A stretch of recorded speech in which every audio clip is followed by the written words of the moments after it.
അരൂർ തുറവൂർ ആകാശപാത നിർമ്മാണം അതിരൂക്ഷമായ ഗതാഗതക്കുരുക്ക് തുടരുന്നു. കുമ്പളം ടോൾ പ്ലാസ മുതൽ അരൂർ ക്ഷേത്രം ജംഗ്ഷൻ വരെയാണ് സമാനതകളില്ലാത്ത യാത്രാ ദുരിതം അനുഭവപ്പെടുന്നത്.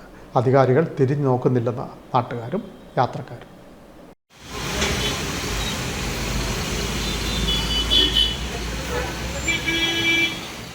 അരൂർ തുറവൂർ ആകാശപാത നിർമ്മാണ മേഖലയിൽ വൻ ഗതാഗതക്കുരുക്ക്. ആകാശപാത നിർമ്മാണ മേഖലയായ അരൂരിൽ വിവരണാതീതമായ ഗതാഗതക്കുരുക്ക് തുടരുന്നു. വെള്ളിയാഴ്ച മുതൽ അനുഭവപ്പെടുന്ന യാത്രാ ദുരിതത്തിന് പരിഹാരമില്ല. വാഹനങ്ങൾ മണിക്കൂറുകൾ കുടുങ്ങിക്കിടക്കുന്ന സ്ഥിതി. കുമ്പളം ടോൾ പ്ലാസയിൽ നിന്ന് അരൂർ ക്ഷേത്രം ജംഗ്ഷൻ വരെ വാഹനങ്ങളുടെ നീണ്ട നിരയാണ്. ആംബുലൻസുകൾക്ക് പോലും ശരിയായ നിലയിൽ കടന്നുപോകാനാവാത്ത സ്ഥിതി. എറണാകുളം ഭാഗത്തേക്ക് കാര്യമായ തടസ്സം ഉണ്ടായിട്ടില്ല. മണിക്കൂറുകൾ നീളുന്ന യാത്രാ ദുരിതം പരിഹരിക്കാൻ യാതൊരു നടപടിയും ആരുടെ ഭാഗത്തു നിന്നും ഉണ്ടാവുന്നില്ലെന്ന ആരോപണവും ശക്തം. റോഡിലെ കുഴിയും വെള്ളക്കെട്ടും അരൂക്കുറ്റി വഴി വരുന്നതും പോകുന്നതുമായ വാഹനങ്ങളുടെ തിരക്കും നിർമ്മാണ പ്രവർത്തനങ്ങളുമാണ് ഗതാഗതക്കുരുക്കിന് കാരണമാകുന്നത്.